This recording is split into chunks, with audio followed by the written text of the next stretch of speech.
members of the executive management, members of Senate, our inaugurant this afternoon, Professor Ruth Hoskins, family and friends of Professor Hoskins, academics and professional staff, students, colleagues from higher education institutions, locally and internationally, alumni, and distinguished guests. My name is Chancellor. I'm the Deputy Vice Chancellor and the head of the College of Humanities. On behalf of the Vice Chancellor and Principal, Professor Nana Poku, it gives me great pleasure to welcome you to the inaugural lecture of Professor Ruth Hoskins. The Vice Chancellor conveys his congratulations and best wishes to Professor Hoskins. Inaugural lectures form part of the university's public lecture series and may only be presented by newly appointed full professors who have been appointed in academic schools and centers. Inaugural lectures present an opportunity for showcasing the exciting and groundbreaking research and teaching being carried out by professors in our university. Each lecture presents a significant milestone in an academic's career, providing official recognition of their promotion and appointment to full professorship. The lectures are furthermore an ideal opportunity for new professors to introduce themselves and to present an overview of their own contribution to their field, to academic peers, students, and research collaborators. Inaugural lectures are also a platform for celebrating a professor's academic achievements with his or her family, friends, mentors, and colleagues. It is my pleasure to introduce the Dean and Head of the School of Social Sciences, Professor Vivian Ojong, who will now formally introduce the inaugurant, Professor Ruth Hoskins.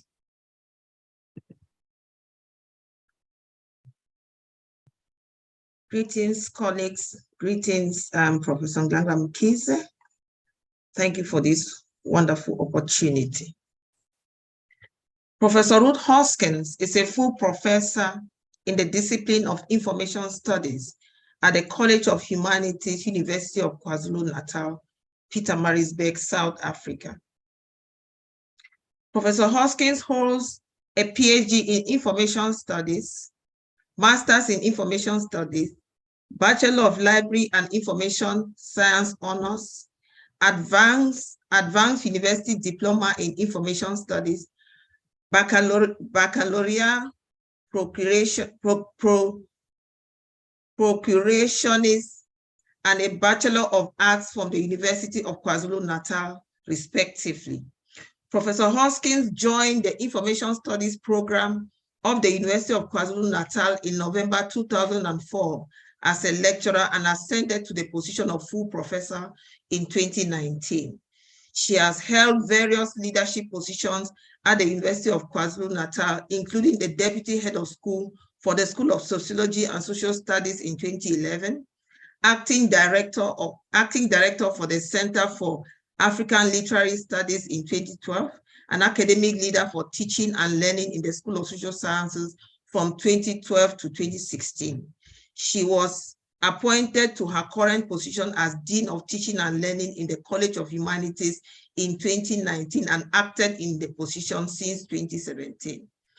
Professor Hoskins' research area is open access and the visibility of African scholarship, in particular, the role played by academic libraries in establishing and maintaining institutional repositories. The main focus of her research on open access is the effect the crisis in scholarly communication has had on academic libraries in Southern Africa. She has successfully completed the supervision of 20 doctoral and 17 master's students, mentored 3 postdoctoral fellows, and published over 62 research articles, 5 chapters in books, and 8 editorials in accredited sources. She is currently supervising 4 doctoral and 2 master's students. Professor Hoskins has examined a number of masters and PhDs. She has served as an internal examiner for 21 master dissertations and 11 PhD theses from UKZN. She has served as an external examiner nationally and internationally for 28 master's dissertations and 19 doctoral theses. She has examined for the University of South Africa, the University of Cape Town, the University of Western Cape, the University of Fort Hare, the University of Pretoria, the University of Zululand, the University of Durban, the Durban University of Technology, the University of Botswana, and the National University of Science and Technology, Zimbabwe. She is a member of the editorial board of Innovation, a journal for appropriate librarianship and information work in Southern Africa, the Southern African Journal of Libraries and Information Science, the Journal of South African Society of Archivists, the Journal of Gender Information Development in Africa, and the Electronic Library Journal. She has served as a reviewer for a number of national and international journals, including the South African Journal of Libraries and Information Science, Innovation, a journal for appropriate librarianship and information work in Southern Africa, Journal of International Journal of Library and Information Science, Journal for the South African Society of Archivists, Global Journal of Education Research, Journal of Education, Alternation, Interdisciplinary Journal for the Study of Arts and Humanities in Southern Africa, Information Technology for Development, Electronic Library Journal, and Information Development. She has served as the editor of more than 8 issues of Innovation, a journal for appropriate librarianship and information work in Southern Africa.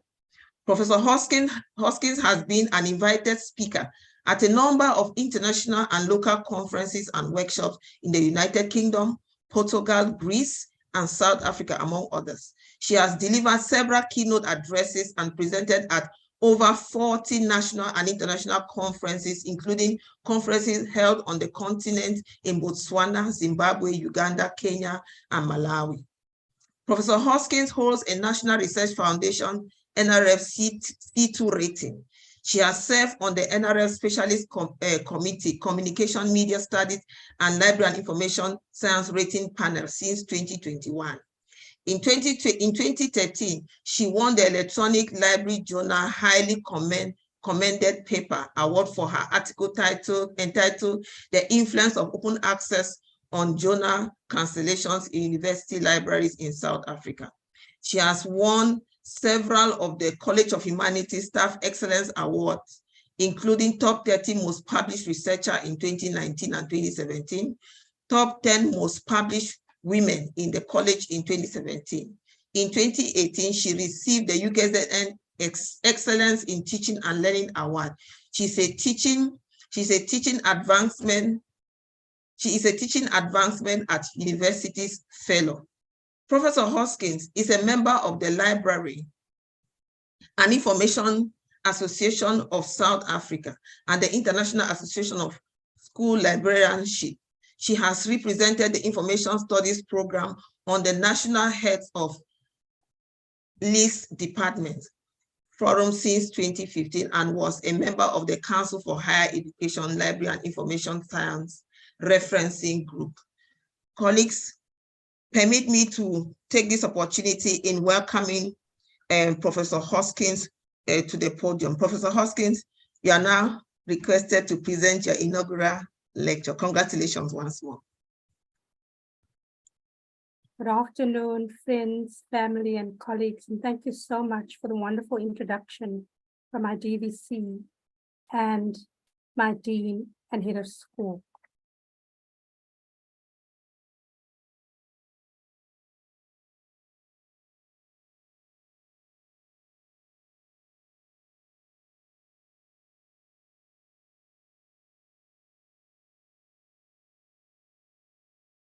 I'm honored really to have all of you here today, and the topic of this lecture highlights the role of open access in foregrounding African scholarship. Academics and researchers play a significant role in scholarly communication, the publication and sharing of their research findings. Various channels of disseminating research results exist, and these include conferences, workshops, scholarly journals, monographs, theses, dissertations, and online platforms. Changes in the traditional system of scholarly communication have forced universities to adopt new ways of accessing and communicating research results. Universities, colleges, and research institutions around the world have been unable to afford journal subscriptions due to the ever-increasing subscription fees against the dwindling academic budget allocations for libraries to provide access to the much-needed research literature. Today, open access has emerged and is trending as a new way of publishing scholarly communication, since traditional journals, whose subscription is based on the business model, discourage the circulation of scientific knowledge. Access to scholarly literature has particularly been a major obstacle in Africa and developing countries. African research output is not sufficiently visible in the global arena, yet it is known that research is taking place within these institutions. Is African research supposed to remain invisible and inaccessible? Or rather, should our African communities continue to be deprived of the valuable research produced by our scholars? Access to information is an essential component of social, cultural, and economic development.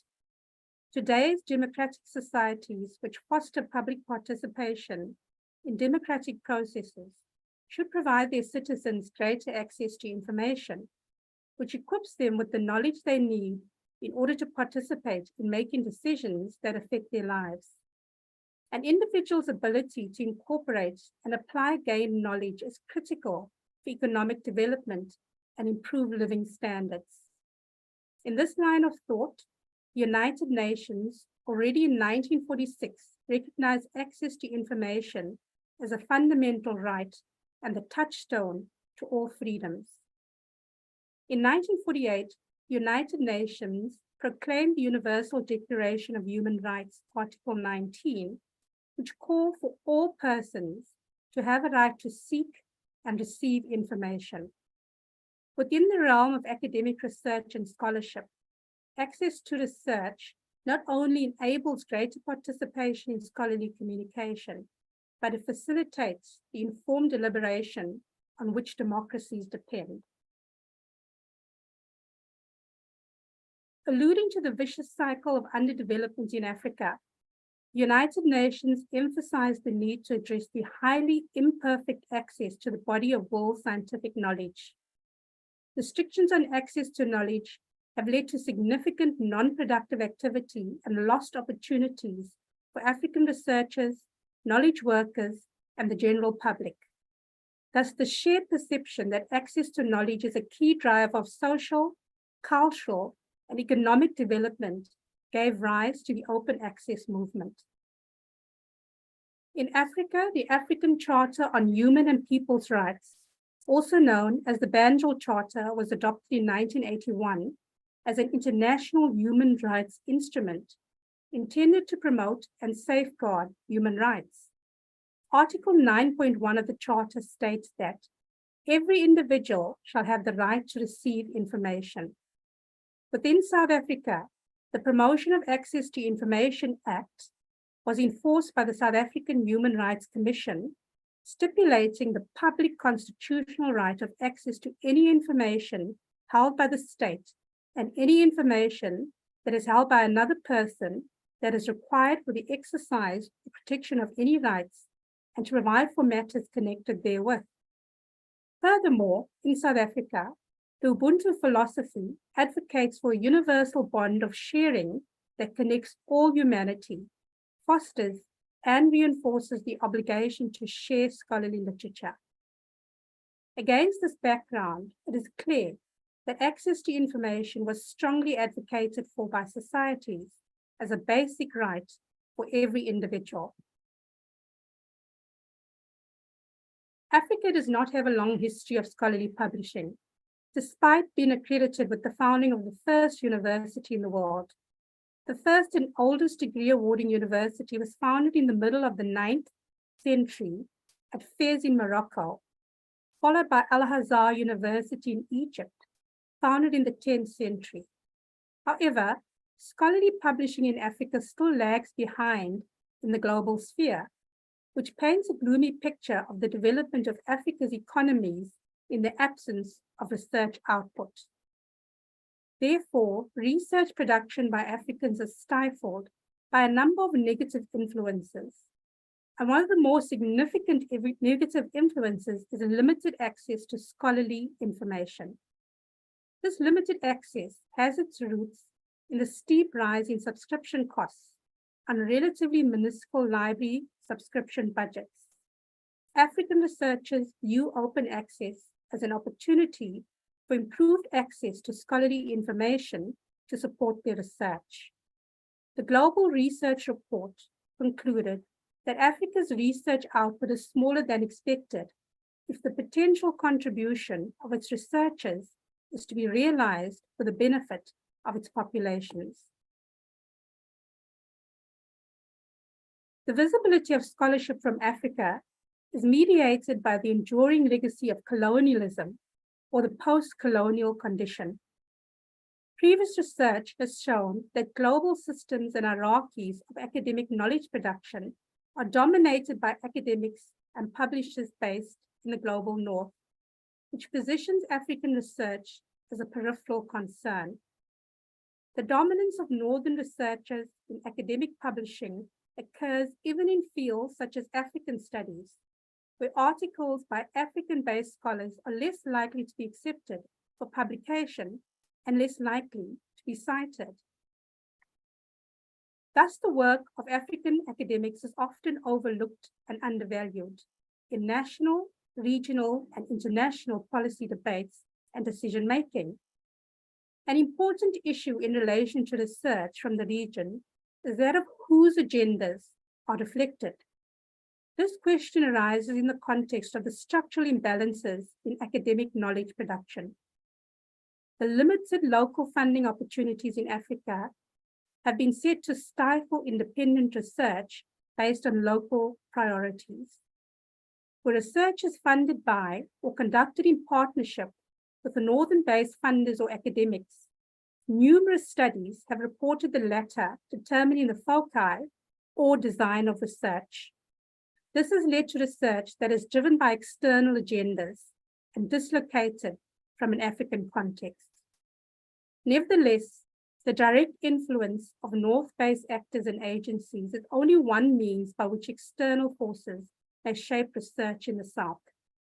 The issues of visibility, quality, and agendas still exist, even though there's been a stronger growth in the number of research outputs from Africa over the past 20 years. Research production in Africa accounts for only a tiny percentage of world research.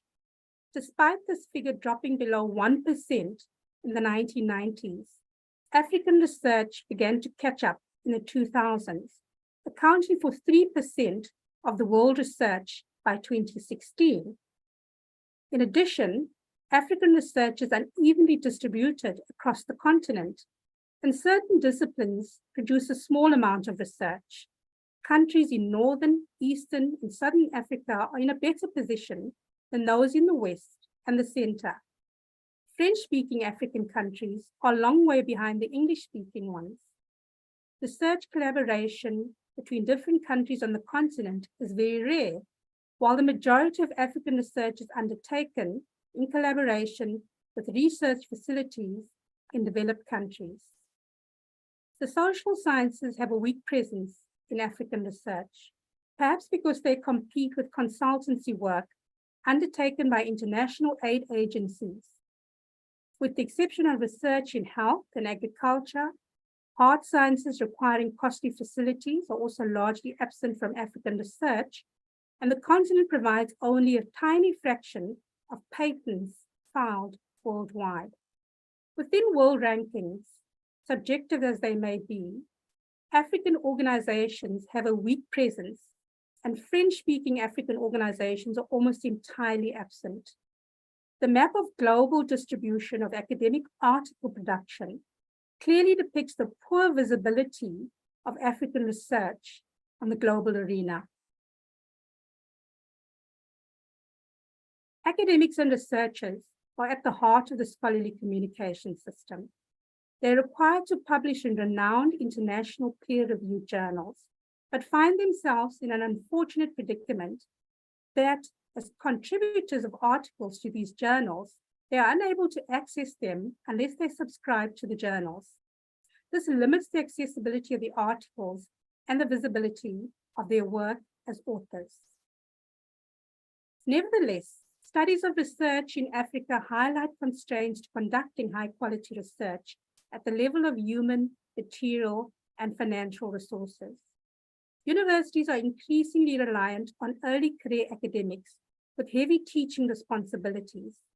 In some cases, academic incentive systems themselves can undermine concerns for quality. For example, researchers are rewarded for the quantity over the quality of their outputs, and the rise of the pay-to-publish predatory journals has led to a proliferation of articles of little scholarly value. African researchers and academics struggle to fund their research, and where they succeed, they face obstacles in publishing it. A study by the Scholarly Communication in Africa program on the state of scholarly communication in Southern Africa found that a lack of funding, amongst others, is an obstacle to open access on the continent. Therefore, research output from the African continent is not sufficiently visible in the international arena. Visibility in this case refers to digital accessibility. It means that a scholarly object is profiled in such a way that makes it easily findable by search engines or databases through a relevant search string. Visibility of research output is conceptualized in a bibliometric pattern as international visibility, considering the number of publications in the Thomson-Reuters Web of Science, formerly Thomson ISI, and Medline databases. The Web of Science is viewed by most scholars as the measuring rod for international visibility, even though it marginalizes journals from developing countries.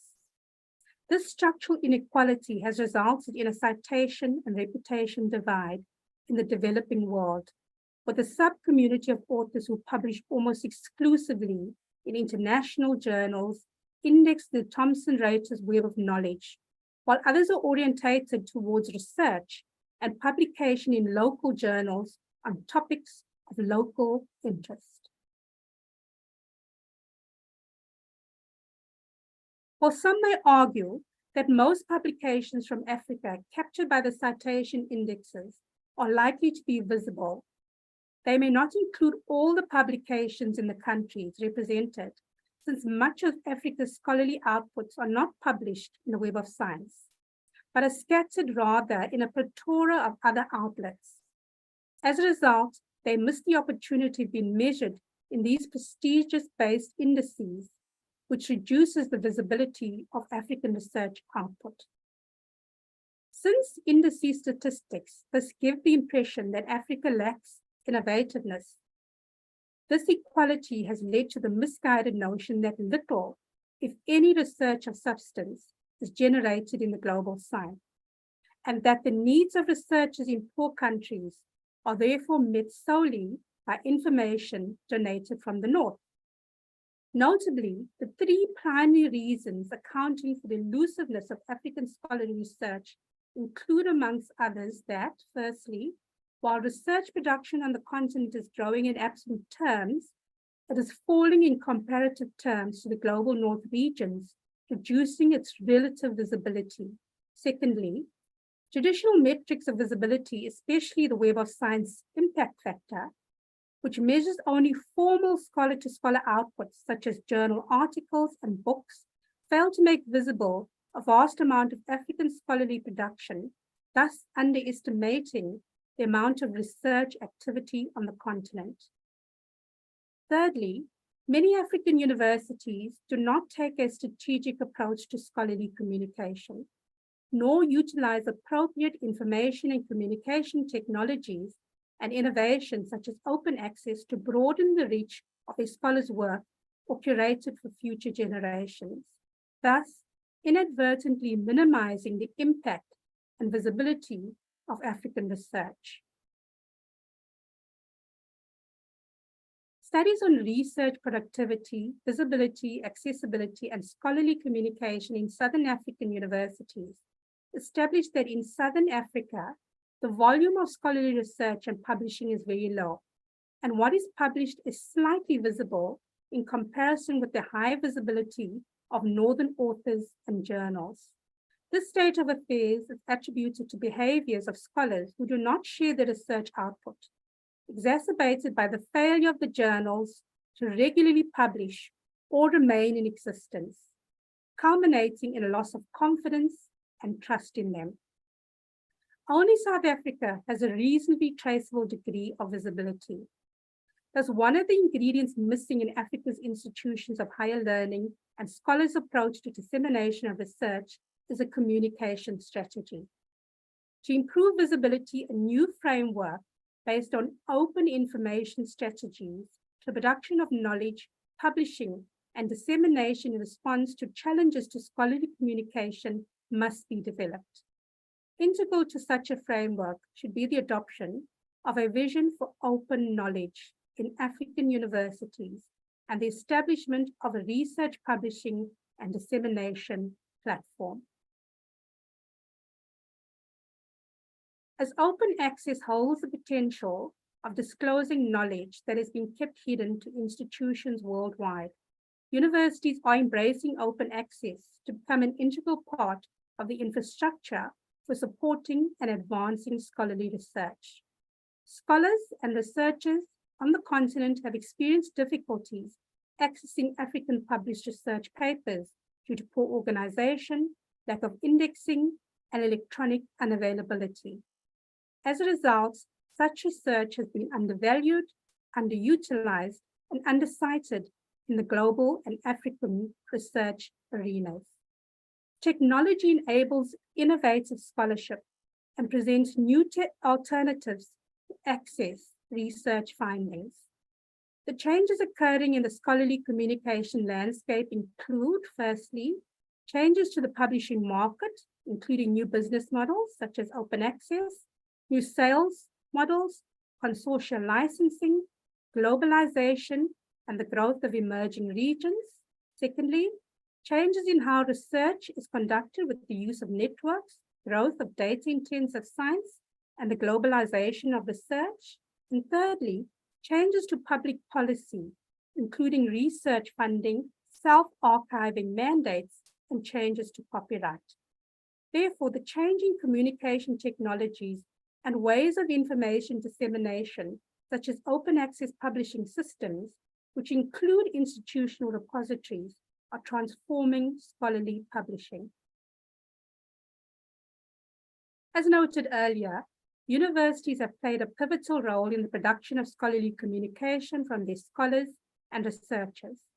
In terms of content, universities produce theses and dissertations, teaching materials, peer-reviewed articles, preprints, conference papers, monographs, datasets, and lots of grey literature.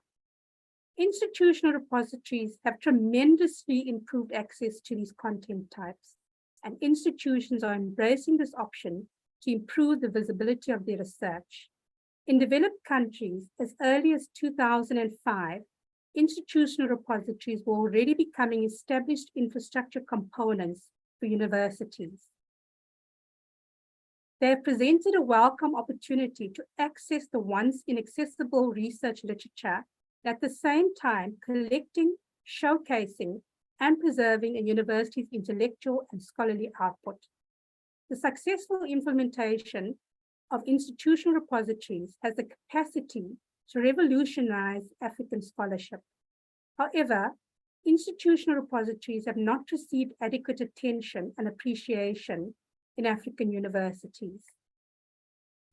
Academics play a pivotal role in the development of the institutional repository, as they are responsible for either depositing or making their research output available for self-archiving.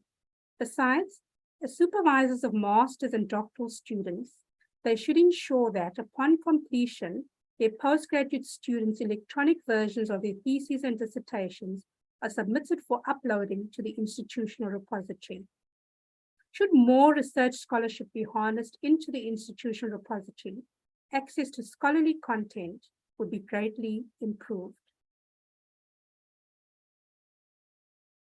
However, compared with Africa, institutional repositories in Europe and North America were being positioned decisively as general purpose infrastructure within the context of changing scholarly practice in e-research and cyber infrastructure, and in the visions of the university in the digital age. By 2009 already, between a third and almost half of the universities in Europe had developed institutional repositories that were compliant with the Open Archives Initiative Protocol for metadata. Currently, as shown in Figure 1, Europe alone has 32% of the total institutional repositories recorded in the Directory of Open Access Repositories, or commonly called Open Door. Over 80% of the total repositories recorded in the database are from Europe, Asia, and North America. The majority of these repositories are hosted by universities and research institutions.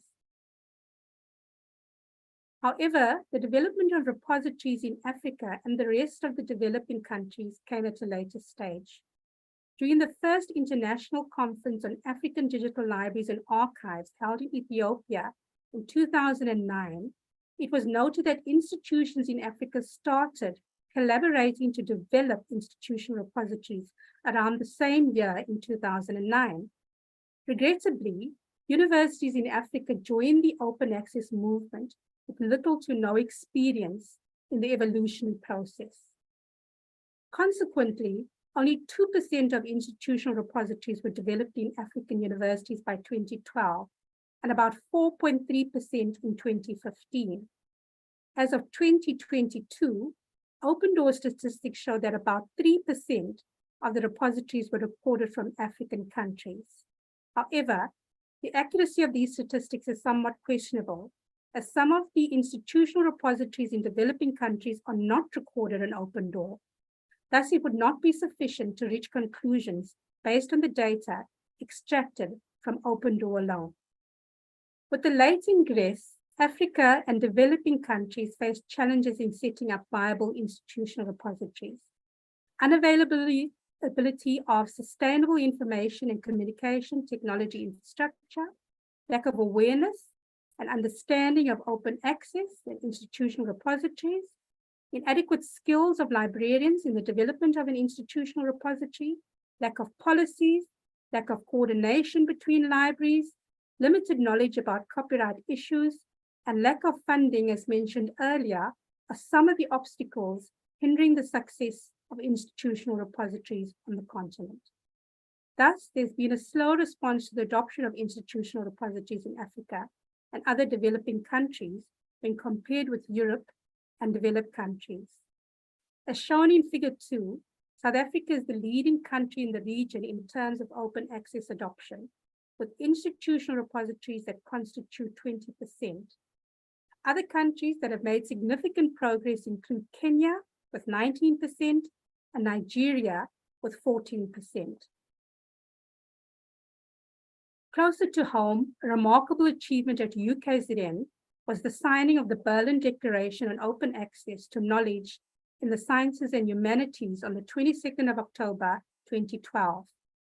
The declaration promotes open access to scientific knowledge and cultural heritage and invites universities, research institutions, libraries, and other institutions that share the same vision to join the initiative by signing the declaration.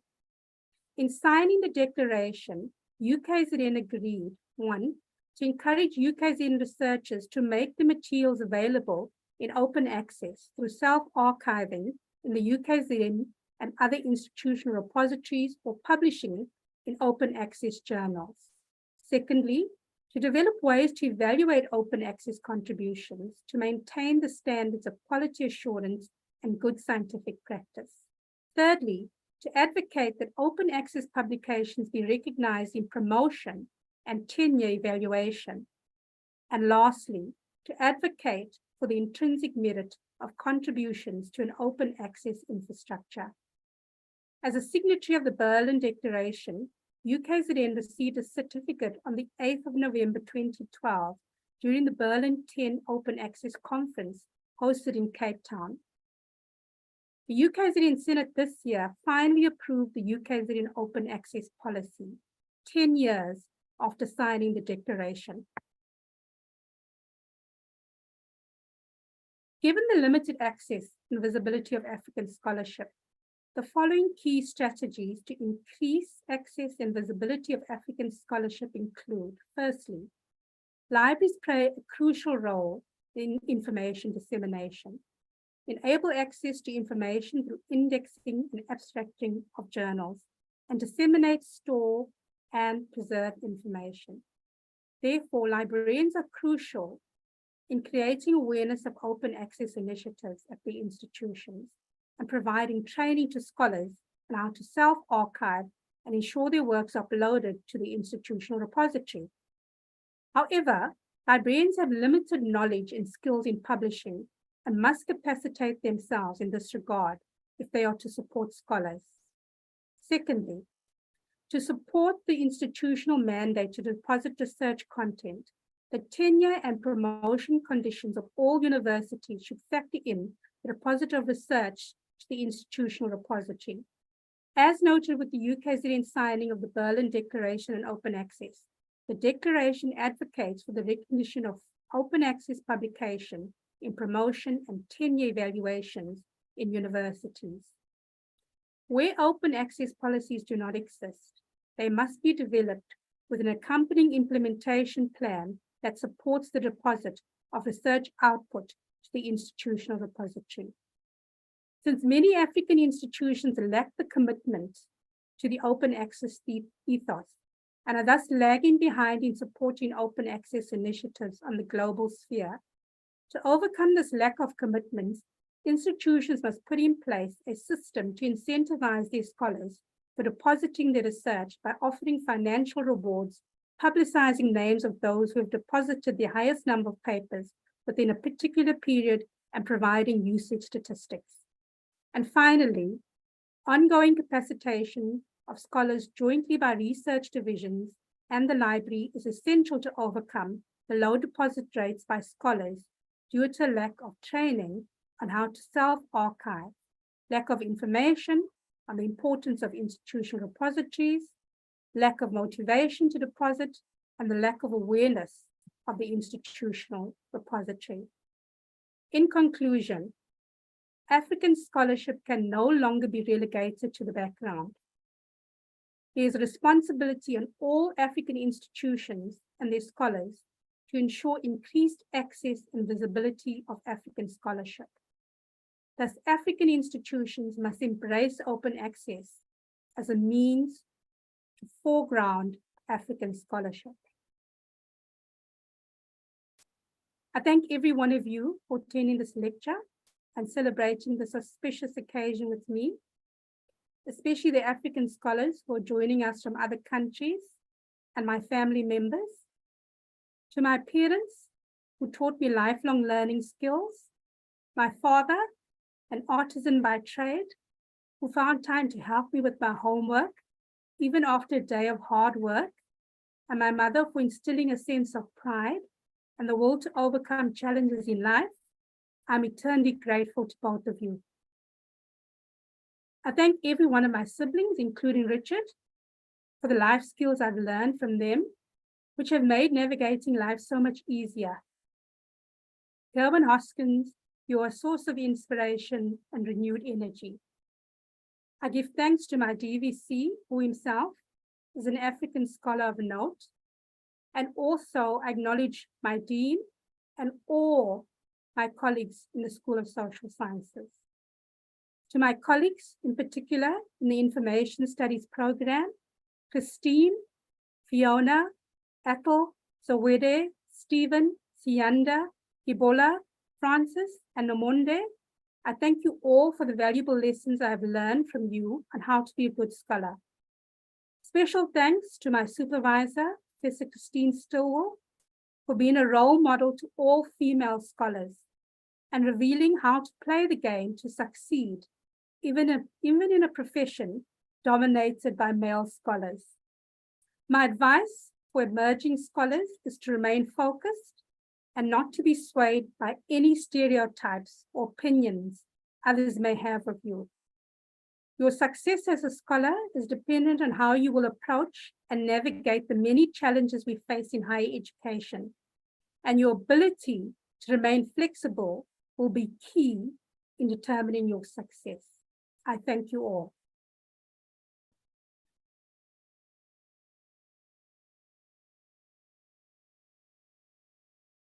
It is my pleasure to return to the podium to deliver the vote of thanks.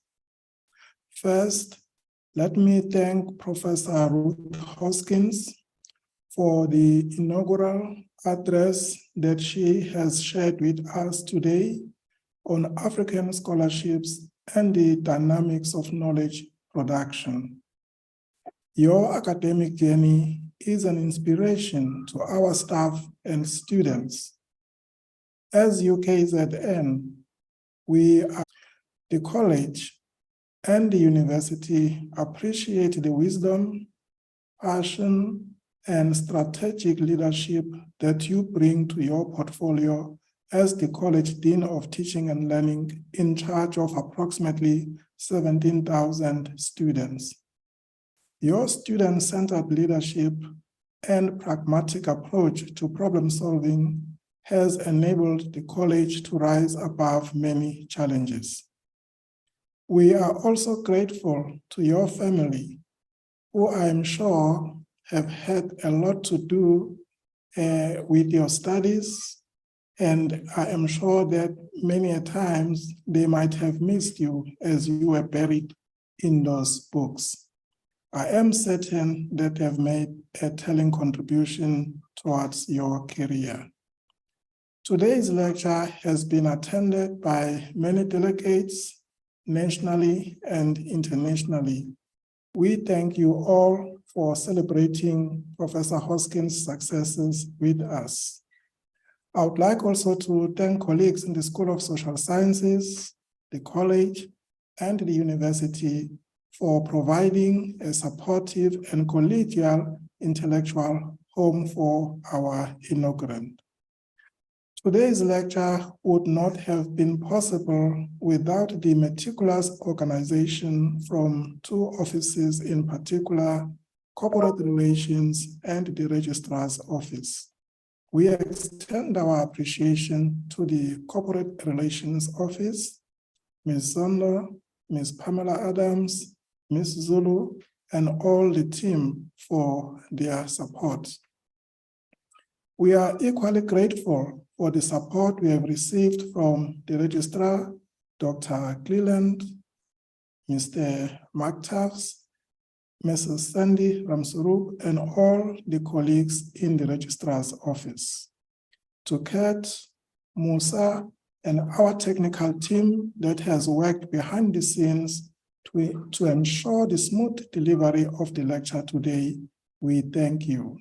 With those words, I thank you all for your attendance, and may you enjoy the rest of the day. Thank you.